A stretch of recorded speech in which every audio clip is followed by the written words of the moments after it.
네, 오늘 짱 랭킹5 시작하도록 하겠습니다. 오늘도 키워드 놓고 두 분과 함께 전략 고민 함께 해보시죠.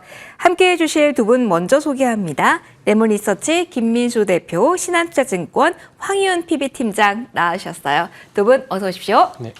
안녕하십니까. 자, 오늘도 할 부분이 많습니다. 오전과 시세가 좀 변화가 되는 쪽이 많아서 그 변화 요인에 오늘도 좀 포커스 맞춰보도록 하겠습니다. 이야기 가장 많고 주목받고 있는 2차 전지로 시작을 합니다. 어제도 사실 관련된 이슈가 LG 에너지 솔루션에서 나오기는 했습니다. 그런데 시세의 반응은 거의 없다시피 했거든요. 하락권에서 맴돌면서 마무리가 되는데 오늘 다릅니다. 그 이유 한번 찾아보도록 하죠. 김민수 대표님께 먼저 질문을 드려볼게요. 네. 어제 제가 호재라고 말씀드렸던 뉴스가 벤추를 뚫었다라는 LG 에너지 솔루션의 이야기였습니다. 이게 오늘장 초반에는 6%까지 흐름이 나왔잖아요. 네. 의미 있는 뉴스라서 해석을 해보니까 반영할 만하다라고 해서 오늘 장 초반에 반영이 되기 시작한 건지, 그러니까 시간차, 아니면은 다른 이슈에 주목해서 일단은 시세가 나온 걸로 봐야 되는 건지 여기서부터 시작을 해볼까 봐요. 네. 이제 주가로 저희는 모든 걸 해석해야겠죠. 네. 근데 좋은 뉴스인데 벤츠로 공급하는 시간이 2028년부터라고 하게 되면 시간이 좀 남았는데 라는 쪽들의 반응들이 좀 일단 컸다고 봐야 될 것 같고 그럼에도 불구하고 최근에 LG에너지 솔루션이나 2차 전지 쪽에 좀 조정을 받는 이유 중에 하나는 일단 외형 성장이 3분기 때 약간 좀 주춤합니다. 그리고 다시 4분기 때 넘어가기 시작하면서 내년부터는 그래도 넉넉한 실적의 레벨업 보는데 그 과정 중에 하나인 것 같고요. 네. 그런 쪽에서 호재 나와도 일단은 플레이를 제대로 안 하겠다고 하는 게 문제겠죠. 네, 그런 관점 쪽에서 일단 주가의 타이밍도 그렇고 지금 자리는 나쁘지 않습니다. 좋은 타이밍이긴 한데 후속 매수가 들어오느냐? 잘 안 들어옵니다. 지금 거기까지 봐야 돼라고 하면서 그런 분위기로 나오고 있고 게다가 또 특히 이제 저희가 보통 금리 인하 시기 되면은 성장주를 많이 보잖아요. 네. 이제 바이오 얘기하고 뭐 로봇 얘기하는데 2차 전지도 성장주입니다. 네, 그런 쪽에서 살짝 이제 실적에 대한 분위기가 좀 들쭉날쭉한 모습들은 있다 보니까 거기서 확신이 안 서는 건 맞는데 그럼에도 불구하고 성장주의 개념적으로 금리나 같이 움직인다 그러면 당연히 봐야 될 섹터입니다. 네, 근데 뭐 타이밍이 이제 좀 힘이 붙을 때 안 붙으다 보니까 좀 고민스러운 거죠. 네. 네, 그런 쪽으로 봐야 되고 있기 때문에 일단은 관심은 가되 그렇다고 해서 뭐 약간 뭐 좀 타이밍을 조절하면서 봐야 될 자리이기 때문에 관심은 갖는 자리다라고 봐야 될 것 같고 또 하나 아침에 나왔던 얘기가 리튬 메탈 전지 관련된 얘기죠. 마침 네. 여쭤보려고 했어요. 네. 네, 다 마음을 읽었어요. 아유, 예. 딱 나올 해주세요, 줄 알고, 예. 앵커님 불편하시지 않게 네, 다 제가 알아서 감사합니다. 하겠습니다. 예. 그래서 리튬 메탈 전지 쪽도 이제 쉽게 말씀드리면 이 리튬 메탈이 음극 소재가 리튬 메탈로 쓴다고 보시면 됩니다. 네, 그런 쪽에서 이게 그러면 기존의 흑연을 대체하는 거죠. 네. 그러면 당연히 이제 중국산 흑연에 대한 여러 가지 부담감이 있다 보니까 대체하는 과정 쪽에서 나오는 부분들이고, 근데 당연히 뭐 고용량이고 가볍고 게다가 이거 쓰기 시작하게 되면 8,900km까지 그냥 쭉 달릴 수 있다라고 하다 보니까 기대감이 큰 건 맞고 12분 충전이 가능하대요. 뭐다 좋습니다. 다 좋은데 기술적인 난제 중에 하나가 덴트라이트죠.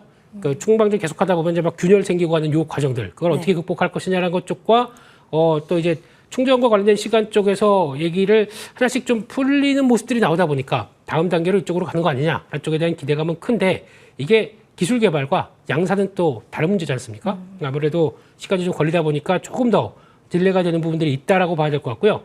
근데 계속 기술 개발을 통해서 뭔가 레벨업 되는 과정들은 나쁘진 않겠죠. 근데 그건 시간이 좀 걸린다. 이런 관점적으로 거긴 그렇게 해석해야 될 것 같습니다. 그러면 오늘 이슈로 인해서 이제 간다라고 대표님 보면 안 되겠네요. 시가가 고점인 종목들이 워낙 많으니까 일단은 보류로 정리를 투자 의견 자체는 해야 될까요? 네, 일단은 보초병 정도 갖고 계셔도 될 것 같아요.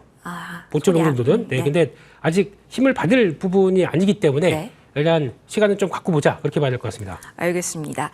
그러면은 한 축이 관련된 이야기 앞서 저희가 한 부분이라면 또 하나의 축은 또 ESS입니다. 이 부분도 이야기를 해보죠. 황희연 팀장님, 저희 이전에 2차 전지가 저점 부근에서 올라올 때 캐즘의 돌파구로 가장 많이 이야기가 됐던 게 ESS. 네. 오늘 SK온 관련 이슈가 있습니다. 처음으로 미국을 뚫어냈고 그리고 2조 원 가량으로 이야기가 되다 보니까 ESS가 다시 한번 시장에 이 2차 전지 섹터의 훈풍으로 이어지지 않을까라는 기대감도 가져도 될지 궁금합니다. 어떻게 해석하실까요? 네, SK 이노베이션이 항상 조금씩 늦는 것 같습니다. 엔솔이나 SDI나 뭐 소재 쪽 LNF 이런 쪽에 비하면 조금 뒤늦게 ESS 관련 뉴스가 나왔죠. 어떻게 보면 이제 배터리 3사 중에서도 약간 아직까지는 후발 업체다 보니까 조금 이제 상대적으로 성과가 좀 더디게 나오는 것 같은데 이제 한 달 전 7월 초부터 이제 2차 전지가 올라갈 때만 하더라도 말씀드렸던 것처럼 ESS가 2차 전지 섹터에서는 모멘텀이었죠. 네. 모멘텀이었고 다만 이제 ESS의 시장 자체가 과거에 우리가 전기차 확장할 때처럼 그렇게 무궁무진한 정도는 아니다라고 말씀드렸던 것 같습니다. 거기다가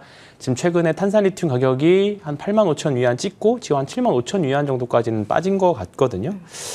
그런 부분들이 이제 종합적으로 이제 연동이 되어 있는 것 같습니다. 그래서 지금 구간에서는 좋은 뉴스가 나왔지만 그리고 기존의 주도주들이 너무나도 강력한 모습들이기 때문에 지금은 특히나 추세를 전환하려고 하는 모습들, 그러니까 2차 전지 모든 섹터 다 마찬가지입니다. 바닥에서 추세를 정말 전환을 하려면 ESS에 대한 추가적인 확장이 나오던가 아니면 더 다른 뭔가가 나와줘야 되는데 사실 그 이상이 보이지 않는 거죠. ESS도 사실 상단이 이렇게 엄청 커져 있는 건 또 아니거든요. 그렇다 보니까 지금 2차 전지 섹터들이 나와서 호재의 뉴스가 나오면 이거를 이용해서 단기적으로 들어왔던 수급들이 좀 빠져나가거나 기존에 있었던 이제 물려 있었던 자금들이 좀 엑시트하는 그런 전략들로 많이 되어가고 있는 것 같습니다. 일단 바닥은 계속 잡아가면서 이제 에너지를 모아가는 과정인데 언제쯤 이것을 탈출할지에 대해서는 아직은 사실 물음표가 붙어 있는 상황이다 보니까 사실 어떤 뉴스가 나오든지 간에 지금은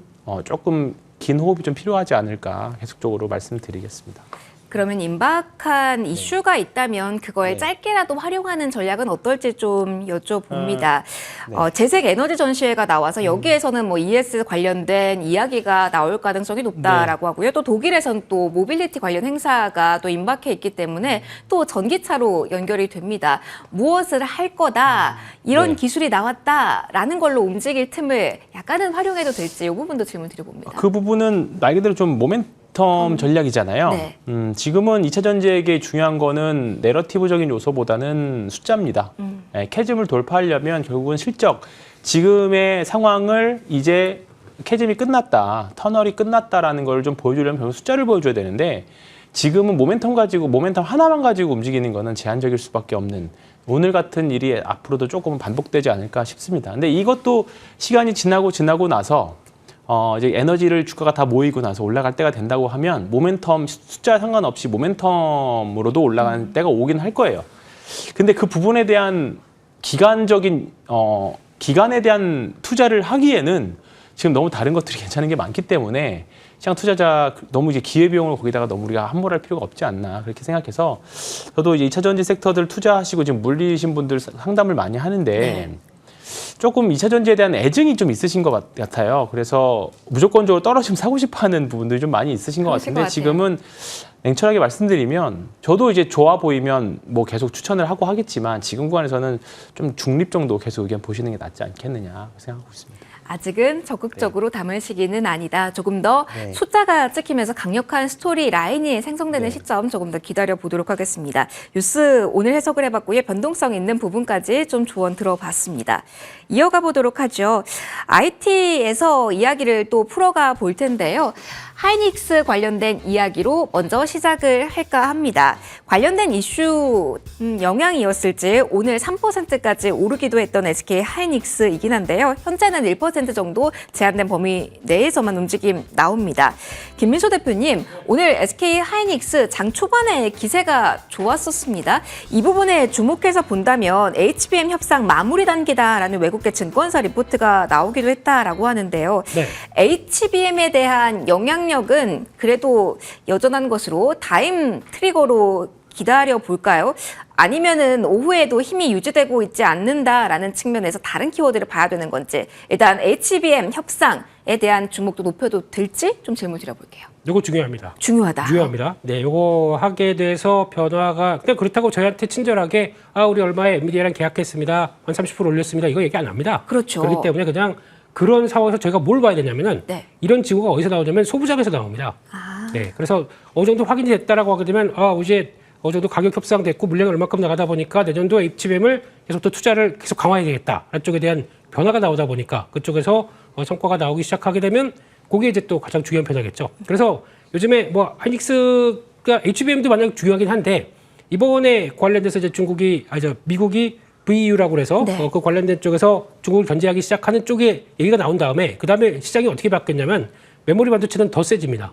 네, 그만큼 그쪽을 견제를 하다 보니까 오히려 DDR4 같은 경우는 더 강하게 나오기 시작하죠. 그런 가격들이 반등하기 시작하게 되면 일단 기본적으로 메모리 시장에 대한 어떤 중국의 투자가 안 되다 보니까 레거시부터 나머지는 투자가 안 된다라는 쪽에서 쇼티지 비슷하게 나오기 시작하고 네. 그걸 기반으로 해서 HBM까지 연결되는 과정들로 보게 되면 역시나 메모리 반도체 그렇게 부정적이지 않다는 쪽들의 시각이 나오는 모습들이겠죠. 그런 쪽에서 HBM만 본다고 하게 되면 여기서 이제 나오는 부분들이 그러면 이제 국산화나 아니면 그동안에 계속 트라이를 했던 부분들 쪽에서 성과가 나오기 시작하는 이런 소부장들이 좀 눈에 띄기 시작하는 거죠. 그게 변화가 들어오기 시작한다? 그러면은 눈여겨봐야 되는 게 지금 시즌은 맞다라고 하면서 지금은 제2의 테크윙을 찾아라. 네. 테크윙 보셨죠? 그러면은 많이 안 오른 쪽 테크윙이 사실 안 보는 사이에 스물스물 올라온 대표적인 종목이잖아요. 그런 종목 가격적인 메리트를 봐야 된다라는 말씀이실까요? 그 수주 가능성, 수주의 가시화가 되기 시작하면서 변화가 들어오기 시작한다라는 쪽들의 종목의 대표적인 모습들이 보여주고 있기 때문에 네. 얼마나 고생 많았습니까 그때. 네, 그런데 그렇죠. 거기다 이제 드디어 성과가 나온다라고 하게 되면 이런 식으로 한 번씩 푹푹 뛰고 게다가 또 그게 메모리 3사로 들어가는 과정 쪽에서 큐어 프로버의 역할을 또 강조가 되다 보니까 이제 그런 쪽도 나오고 있는 거고 또 하나 더 체크해 보게 되면 지금 삼성도 마찬가지입니다. 삼성도 이제 P4, P5를 다시 공장 재개 투자를 하기 시작하다 보니까 거기서 이제 또 반도체 또 투자에 대한 얘기들이 쭉 나오기 시작하면서 변화가 나올 수 있겠죠. 그렇게 되게 되면 지금은 하반기 때 내년을 겨냥한 반도체 투자들이 조금씩 확정되기 있는 시기이기 때문에 발주가 나오고 그걸 수주받는 과정 쪽에서 종목들의 변화가 나올 수 있기 때문에 그런 것들 체크해보는 게 좋겠다. 그렇게 봐야 될 것 같습니다. 아직 그러면 스물스물 올라온 쪽도 많지만 이것만 짧게요. 소부장단에서의 아직까지 에너지는 남아있고 본격적인 랠리는 아직 완벽하게 끝이 난 것 아니다라고까지 제가 정리를 해도 될까요? 이제 시작이다. 무서운 단어를 쓰네요. 이제 시작이다 이런 거. 예. 네. 그런 거는 좀 아니에요. 사자 같아서 패스하고요. 네. 잘 찾으면 보석 같은 종목들이 이제 나오기 시작한다. 그거는 머니투데이에서. 네. 대표님과 기다리도록 네, 하겠습니다. 네. 아직까지 소부장 쪽에서의 에너지 나올 부분 이 포인트에 대해서 언급을 좀 받아봤습니다. 그러면 IT 이야기에 황 팀장님과도 이어서 해볼게요. 저희가 최근에 IT 이야기하면서 반도체에 정말 많은 시간을 쓰진 않았거든요. 그런데 오늘 HBM 관련된 이슈가 나와서 앞서도 시간을 좀 썼잖아요. 일단 요거 짧게 질문 드리고 그리고 MLCC로 넘어갈게요. 반도체에 대한 주목도를 계속 가져가도 되는 시기, 여전히 봐야 되는 시기가 지금인가요, 팀장님? 저는 조금 시간 필요하다. 하다 또는 비싸게 사더라도 기사라던가 결국 우리가 기다린 기사는 삼성 하이닉스의 공급 계약 관련 이슈거든요. 네. 지금 전자도 그렇고 하이닉스도 그렇고 뭐 지금 마이크론도 마찬가지고 아직 설만 많이 있을 뿐이지 아직 제대로 된 기사는 없거든요. 이 부분에 대한 불확실성이 좀 해소가 되어야 테크윙 같은 경우에는 먼저 선제적으로 올라가는 부분들이 좀 있지만 ISC도 오늘 그렇고 최근에 부품 소부장들이 사실 먼저 올라가는 거 보면 이제 곧 뭔가 나올 것 같다라는 이제 예감은 좀 듭니다. 하지만 좀 비싸게 사더라도요. 그거 확인하고 사셔도 저는 늦지 않다라고 생각은 하거든요. 그러니까 지금 사실 반도체 소부장에 있는 그 관련된 종목들마다의 투자 스토리들은 사실 다 몇 달 전부터 나왔던 이야기들이에요. 테크윙도 사실 서너 달 전부터 다시 이제 시작이다라는 얘기가 있었지만 이제서야 이제 최근 올라가기 시작한 한 보름 정도밖에 안 된 거잖아요. 네. 그렇기 때문에 이제 결국 타이밍의 싸움이기 때문에 계속 말씀드리지만 이제 기회비용에 대한 문제입니다. 그러니까 지금 소부장들이 모두 우르르 올라가는 시즌이 아닙니다. 분명히 지금 몇몇 선택된 종목들만 올라가고 근데 이제 이렇게 올라가면 사실 투자에 대한 난이도가 높아질 수밖에 없어요. 지금 조선이나 바이오들은 어떤 걸 사도 그래도 수익 내기가 상대적으로 쉬워요. 근데 지금 반도체 소부장들을 사면 또는 2차 전지 소부장들을 사면 어떤 종목은 올라가지만 어떤 종목은 쉽지 않은 흐름들이 나온다는 거죠. 그러니까 시장의 수급 자체가 이쪽 섹터로 돈이 우르르 몰려오는 시기는 지금은 아니라는 겁니다. 그러니까 그러려면 일단은 IDM들, 삼성전자와 하이닉스가 뭔가를 보여줘야 되고요. 그 다음에 해줘야 되는데 오늘 하이닉스 사실 이제는 뭔가 턴하는 그런 모습이 분명히 나와서 네. 관심은 분명히 이제 가져될 때는 됐습니다. 사실 저도 반도체 소부장에 있어서 크게 관심이 있었던 시기는 아니었고요. 근데 이제 9월 달 전후로 해서 일단은 뭔가 우리가 보여줄 수 있는 것들은 주가 가격이 먼저 보여주고 있기 때문에 선별해서 볼 필요는 저는 있다라고 보여주는 거고 뭐 이어서 말씀하실 삼성전기 같은 MLCC 쪽에서도 먼저 네. 수급이 확실하게 보여주고 있고 근데 여기는 삼성전기는 네. 팀장님 확실하게 확인한 것들이 많잖아요. 맞습니다. 비싸게 사서라도 확인하고 가자라는 이야기가 해줬는데 네. 그렇다면 지금 삼성전자 고점 부근이라도 이런 종목이 지금 그래도 접근할 종목이라고 보시는 아닙니다. 대형주들은 이격이 벌어지면 네. 좀 줄여가고 싶은 욕구가 훨씬 더 시장에 많이 작용이 됩니다. 소외주는 개별주들이나 테마주들은 사실 기술적인 분석보다는 투자 심리가 좀 더 많이 더 반영되는 부분들이라 예상하기 어렵지만 삼성전기같이 뭐 시가총액 10조 이상, 13조 되는 종목이 이 정도 이격이 좀 벌어지면 충분히 차익 실현이라던가 이격을 줄여가는 그런 모습들은 충분히 나올 것 같아서 한 11선이나 21선 정도까지 조정 주는 모습 보면 충분히 매매를 해도 되는 지금 추세를 만들어내는 게 아닌가 저는 그렇게 생각하고 있습니다. 알겠습니다. 네. MLCC 삼성전기 중심으로 이야기해 주셨어요. 추가적인 모멘텀까지 이야기해 주셨고요. MLCC에 대해서 김 대표님의 의견도 듣고 넘어갑니다. MLCC 요즘 연속성이 나오잖아요. 앞서 팀장님과도 긍정적인 이야기 포인트 많이 나눠봤지만 그래서 이제 AI라는 키워드를 본다면 반도체 하드웨어 쪽에서 전선, 뭐 전력, 에너지로 넘어갔다가 이제 다시 쌀 쪽으로 MLCC에 대한 주목도가 높아질지 많이들 궁금하실 것 같아요. 대표님의 의견은 어느 쪽이실까요?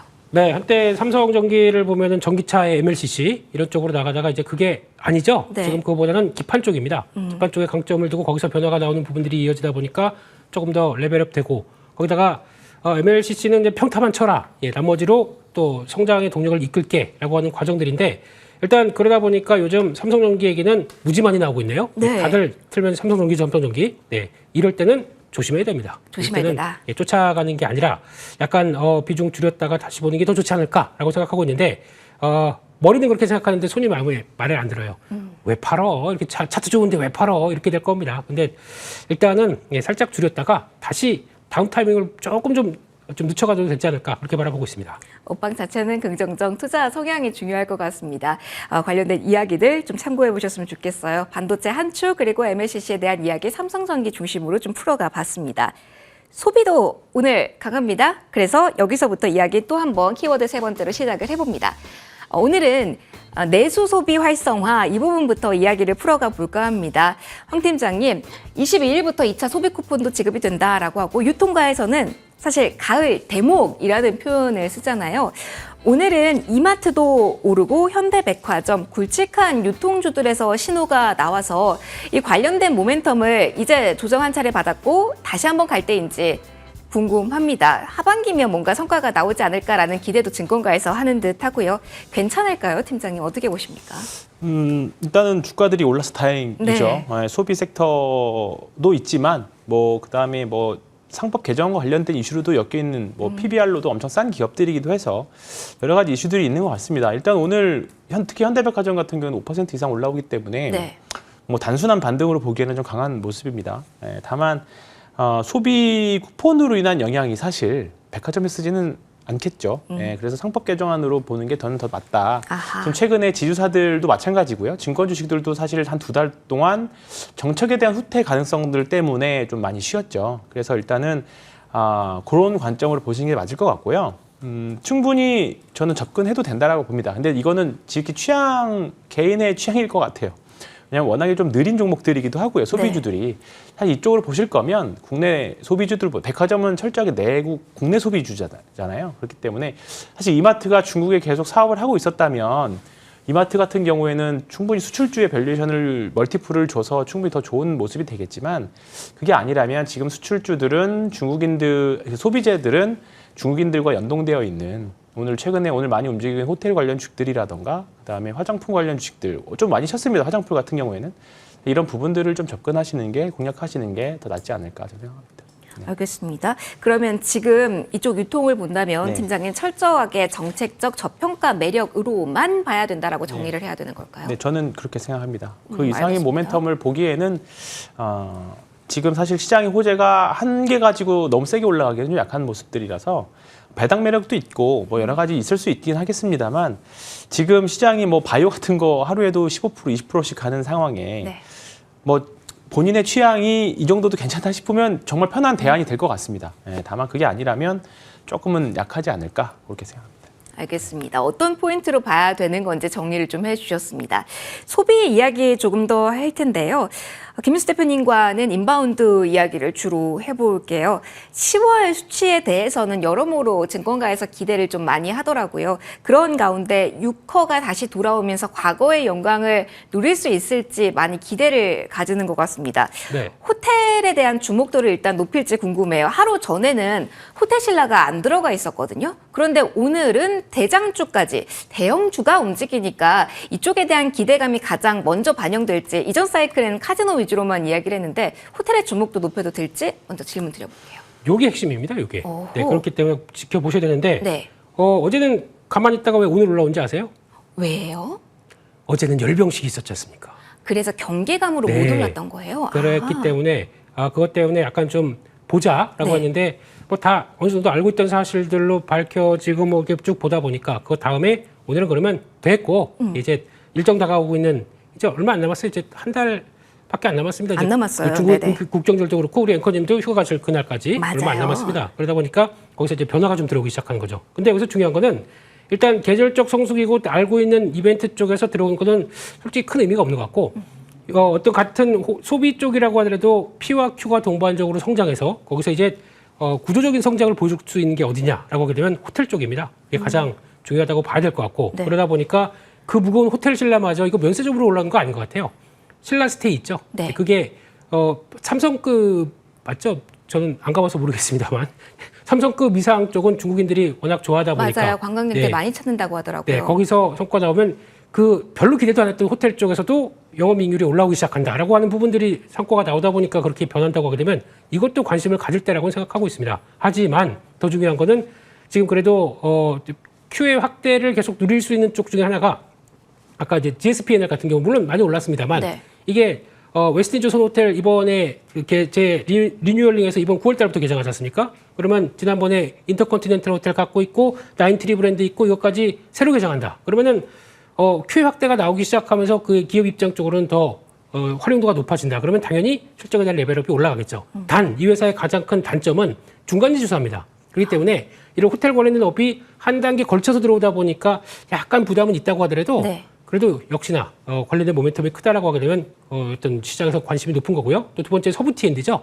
이 회사는 그냥 용산 가면 세계 떡 있죠, 호텔이. 네, 그래서 쫙 드래곤시티. 연결시켜놓고 네. 예, 그런 쪽에서 성과 난다 그러면 또 다 알고 있는 브랜드이기 때문에 이쪽에 대해서는 계속 또 관심이 높아질 수밖에 없다는 쪽에서 아마 하반기에 실적들이 더 좋아질 걸로 보여집니다. 그러면 하반기는 다 크리스마스까지 연결되는 연휴 소비 시즌까지 연결돼 있다 보니까 그런 쪽으로 봤을 때 외국인 소비 관련된 쪽에서 가장 큰 핵심은 저는 호텔이다라고 생각하고 관련된 종목들 계속 대응하는 게 좋겠다 그렇게 말씀드리겠습니다. 대표님, 그럼 카지노주와 비교 우위 어느 쪽이 낫냐라고 질문을 드리면 어디일까요? 사실 이렇게도 생각하실 것 같아요. 호텔 반개수는 정해져 있잖아요. 그러니까 수용할 수 있는 게 정해져 있다 보니까 제한적으로만 오르지 않을까라는 생각도 하실 것 같아서 카지노랑 비교한다면 매력도 지금 구간에서는 어때요? 그게 중요합니다.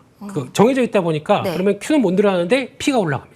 P가 올라가는 네. 걸 생각해야겠군요. 예전에 한 4성급에서 5성급, 3성급에서 4성급 호텔 사이가 원래 저희가 가격이 1박에 한 20만 원대 했다고 하더라고요. 지금 40만 원입니다. 더블이 됐습니다. 공급이 없다 보니까. 그런 식으로 예약률이 80%대까지 이상 올라가게 되면 나오는 현상입니다. 그렇게 되면은 이걸 다 누리는 건 어디겠느냐라고 봤을 때 훨씬 더 좋다고 봐야 될 것 같고요. 카지노 쪽들은 일단 중국인들 와서 어느 정도 데이터들이 확인되는 게 이번에 파라다이스나 8월달 실적들이 생각보다 주춤했던 게 그들이 덜 오고 좀 덜 쓰는 모습들이 나오다 보니까 영향을 끼쳤거든요. 이게 이제 확인되면서 들어온다라고 하는데 제가 보기엔 이게 어느 정도 알고 있는 데이터다 보니까 그걸 가지고 또 강하게 플레이가 들어온다라고 하는 쪽으로 봤을 때는 카지노 쪽 말고 그냥 앞에 했던 거 그대로 하겠습니다. 네. 호텔리어 하겠습니다. 호텔리어. 알겠습니다. 네. 호텔 쪽을 보자라는 이야기까지 오늘 정리해서 받아봤습니다. 소비 골고루 봤고요.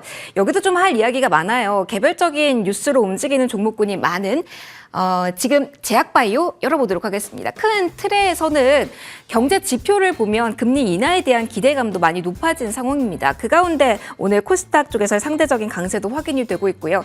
황 팀장님, 오늘 그동안은 저희가 리가켄바이오, 알테오제 이렇게 좀 굵직굵직한 종목 위주로 제약바이오에 대한 이야기를 풀어냈는데요. 오늘은 좀 상대적으로 사이즈가 작은 종목들이 이슈를 가지고 폭발력을 보이고 있는 하루입니다. 물론 변동성은 너무 큰 종목이 많아서 조심스럽긴 합니다만 제약바이오에 대한 투자 심리가 그 방향이 달라지고 있는 상황인지 워낙 오늘 개별적인 모멘텀으로 급등하는 종목이 많아서 이런 종목들은 어떻게 봐야 되는지 궁금합니다. 주력 바이오들이 잘 갔다가 네. 이제 좀 이제 그 수급들이 워낙에 큰 종목들이 많이 올라가다 보니까 이제 좀 덜 오른 종목들 찾아서 수급이 좀 퍼져가는 현상인 것 같습니다. 최근에 이와 비슷한 현상이 조선주에도 있었습니다.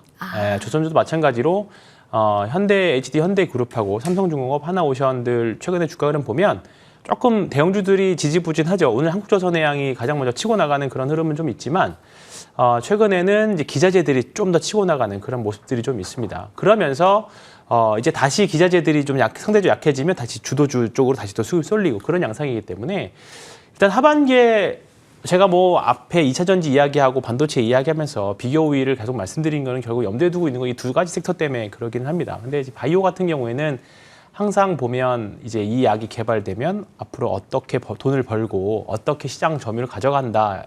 예전에는 썰만 있었습니다. 네. 2018년 정도까지는 썰만 있었고요. 그 이제 이 코로나 오면서 코로나 때는 사실 가장 피해가 어떻게 보면 적게 있었던 기업 중에 하나예요. 왜냐하면 실험하고 기술 개발했기 때문에 다른 굴뚝 산업들 대비해서 그 실질적으로 타격이 있지는 않았죠. 근데 그동안 뭐가 많이 바뀌었냐면 기술 개발이 많이 들어오고 그다음에 AI가 확장 이제 기술에 많이 도입이 되면서 기술이 이제 현실화되는 기술들이 많이 많아졌죠. 그러면서 우리나라 바이오텍들이 돈을 벌기 시작합니다. 본격적으로 기술 수출을 하기 시작했고요. 그리고 이제 마일스톤도 받고 로열티도 받기 시작합니다. 이제 본격적으로 돈을 버는 해가 내년이기 때문에 그리고 이제 하반기 금리 인하까지 이런 매크로적인 이슈까지 겹쳐진다고 하면 가장 편하게 매매할 만한 게 변동성이 심한 거는 맞습니다. 네. 편하다는 말이 좀 어감이 좀 다를 수 있지만 지금 우리나라 바이오텍들이 전 세계에서 사실 우리나라만 잘하는 섹터들을 찾는다고 하면 지금 현재 우리나라 바이오텍이랑 조선 정도잖아요. 그리고 일부 HM과 관련된 종목들인데 그런 관점에서 본다고 하면 가장 편안하게 투자할 수 있는 섹터가 이제 도래한 게 이제 바이오지 않을까 싶어서 지금은 오늘은 뭐 중소 바이오들이 올라가긴 합니다만 여전히 바이오텍들 중에서 라이센스 아웃을 했던 여력을 가지고 있는 기업들 한 10개 정도 됩니다. 네. 그 정도만 보시는 게 좋지 않을까 생각됩니다. 알겠습니다. 글로벌 제약사와 인연을 맺은 계약이 있는 그런 종목 위주로만 선별해서 그래도 지금 매크로 환경 자체가 접근할 만한 시기라는 이야기를 해주셨습니다. 워낙 관심도가 높은 키워드가 제약바이오 안에서 국내 주식시장에서 최근에는 비만이기도 해서 오늘 고바이오랩이 7%까지 오릅니다. 김민수 대표님과 이야기 좀 해볼게요. 마흔자로 처방 본격화됐다라는 이슈도 있고요. 오늘 이쪽 오르고 다음날 이 종목 오르고 이 안에서의 순환매도 계속 시장 참여자분들은 궁금하실 것 같아요. 오늘 고바이오랩 필두로해서 다시 한번 봐도 되는 건지 비만에 대한 오늘 이슈화되고 있는 부분 어떻게 해석하고 계신지 궁금합니다. 네, 이제는 하다가 이제 그 GLP-1이라고 하는 이제 그 수용체를 확대시키기 시작합니다. 자연 GLP-1을 찾기 시작해요. 그러다 보니까 마이크로바이옴이라고 이쪽 관련된 쪽들도 찾아가면서 거기서 성과 나올 수 있는 것까지 보는데 제가 보기에는 아주 초기 단계 같아요. 그렇기 때문에 이걸 너무 무게를 실는 것은 조금 좀 바람직하지 않을 것 같고 차라리 그냥 오늘 그런 거 있죠. 퓨처캠 네. 이런 종목들. 이제 신약이요. 그렇죠. 그 방사선 전립선 암 치료제 관련된 플루비토가 이 정도까지 성과 냈다는 쪽들을 확인하게 되면서 주가가 쭉 올라가는 거. 물론 오늘 이렇게 갭 상승이 강하게 들어오다 보니까 당연히 차익 매물 들어올 텐데 그거 끝난 이후에는 또 부각을 받는다라고 하게 되면 요즘은 성과 낸 업체들이 더 강하지 않습니까? 이제 그런 쪽으로 바라보는 게 더 좋겠다라고 바라보고 있고요. 그리고 또 개인적으로는 비만 치료 주제 쪽에서는 앞으로 대세는 한미약품이 될 것 같기 때문에 이걸 더 잘 보시는 게 더 좋겠다라고 바라보고 있고요. 한미약품이 차세대 비만 치료제를 가지고 손실 방지가 아니라 근육량을 늘려줘요. 그리고 체중 감량까지 들어온다. 이건 그러니까 지방은 빠지고 근육량은 늘어나고 이런 치료제가 세상에 어디 있습니까? 나오게 되면 거의 뭐 독식할 분위기로 가겠죠. 근데 잘 하겠죠, 뭐. 예, 그런 쪽에서 변화 일단 보셔야 될 것 같고 그런 관점과 함께 또 오랜만에 SK 바이오팜 같은 경우도 있습니다. 네. 실적 잘 나오는지 알고 있었어요. 근데 거기다가 관세 때문에 조금 위축됐던 부분들 이게 실적 잘 나오는 거 확인되다 보니까 지난번에도 한번 불뚝 튀어오르고 다시 조정받다가 또 오르고 하는 과정들인데 이런 것들은 어느 정도 가시화된 실적을 바탕으로 움직인다라고 하게 되면 이런 쪽까지 확실한 쪽으로 대응하는 게 더 좋지 않을까. 물론 작고 강한 종목들 많습니다만 그래도 좋겠다 그렇게 바라보고 있습니다. 알겠습니다. 신약에 대한 기대감 그러면서 여러 가지 이야기가 보다 확실한 쪽으로 선별적으로 이야기를 하자라는 이야기 담아봤습니다. 마지막 키워드로 저희 넘어가야 될 것 같네요. 정책 관련주를 저희가 준비를 해봤습니다. 정책이라는 키워드를 본다면 어느 쪽을 주목을 해야 될까요? 첫 번째 이야기는 노란봉투법 시행 이야기로 해볼까 합니다. 황 팀장님, 오늘 저희가 뭐 반도체 이야기하면 전면을 세우진 않았지만 관세 영향에도 반도체 그리고 자동차도 선전했다라는 부분 그 데이터도 하나가 나왔고요. 현대차, 기아 미국 시장에서 뭐 잘하고 있다라는 뉴스도 나왔습니다. 그런데 이 제조 섹터 오늘장에서는 크게 부각이 이 데이터를 전혀 영향을 주지 못하고 있거든요. 앞서 헤드라인으로 나온 노란봉투법 이 이슈로 여러 가지 호재성 재료가 해석돼 버리는 건지 궁금합니다. 영향을 어떻게 봐야 될까요? 글쎄요, 뭐 노란봉투법 7월 달까지만 엄청 시장에 영향을 미쳤고요. 8월 들어서 또 이제 9월 들어서부터는 시장에는 큰 영향은 없는 것 같습니다. 예, 일부 건설주들이 이제 네. 그냥 심리적으로 영향이 좀 있는 것 같고, 근데 워낙에 좀 건설주는 그 전부터 썩 좋지는 않았죠. 원전과 관련된 이 현대건설 정도만 괜찮았고 그 외에는 아직까지는 실적이라던가 모멘텀 부분에서 약했던 부분들이다 보니까 악재만 그쪽이 좀 민감했을 뿐이지 지금 가장 타격이 클 걸로 봤었던 현대기아차도 특별한 거 없고요. 그다음에 조선주도 마찬가지입니다. 그래서 이 노란봉투법은 일단은 한번 시행을 해보고요. 그 다음에 실적을 어떻게 나오는지에 따라서 그 영향을 보고 사실 결정하셔도 저는 늦지 않다라고 생각합니다. 이런 악재들, 그러니까 처음 나왔을 때만 좀 시장이 출렁거렸고 시장에서는 생각보다 괜찮네라고 반응을 했고요. 이게 시행이 되면 국회 통과되면 엄청나게 큰 하락이 나올 거다라고 사실 8월부터 특히 제 고객님들이 많이들 겁을 내셨어요. 네. 근데 알려진 악재는 역시나 악재가 아니었던 것처럼 시장이 너무 아직까지는 크게 걱정 안 하셔도 될 것 같아요. 만약에 주가가 빠지면 이것 때문에 빠집니다라고 후행적으로 가져다 붙일 수는 있을 것 같지만 지금 당장은 아닌 것 같습니다. 알겠습니다. 그 여파가 나타나는 수치, 네. 그 다음에 이야기를 네. 본격적으로 해볼 수 있다라는 조언이었습니다. 짧게 하나 더 정책 모멘텀을 가진 가상화폐 쪽 디지털 자산 이야기 해보고 가도록 하겠습니다. 오늘 IT센 글로벌도 움직임이 좀 있고요. 이 안에서 오늘 갤럭시아 머니터리도 움직입니다. 제도화 속도 낼까에 대한 부분 관심사이기도 하고 많이 내렸습니다. 김 대표님, 관련된 모멘텀 이제 부각받을 수 있을지 조언 간략하게 주신다면요. 간략하게요? 하지 마세요. 이쪽은 아니에요? 그냥 보지 마시죠, 이쪽은요. 아. 야, 볼 것도 많은데 거기까지 봐서 많이 빠졌지만 왜 많이 빠졌겠습니까? 예전 7월 달에 원래는 디지털 자산, 가상자산 디지털법 이거 통과되는 걸로 알고 있다가 다시 연장됐다가 쭉 길게 연장된다는 얘기는 의지가 조금 적다고 판단하고 있고 확인되고 그다음에 하시죠. 지금은 별로 관심이 없습니다. 그러면은 이전 랠리에서 동참을 하셔서 지금 크게 손실 구간이신 분들은 단기적으로 모멘텀 나오면 일단 빠져 나오는 전략으로 대응하셔야 될까요? 네, 반등시 매도가 나을 것 같고요. 우리는 한국은행의 완고한 입장으로 봤을 때 스테이블코인이나 확대가 되는 게 약간 좀 버겁다 그렇게 봐야 될 것 같습니다. 왜냐하면 원하는 페이퍼니까. 네. 알겠습니다. 시스템상의 이야기까지 해주셨습니다. 랭킹5 오늘은 여기서 마무리 짓도록 할게요. 김민수 대표, 황유현 팀장 두 분과 함께 만들어봤습니다. 두 분 고맙습니다.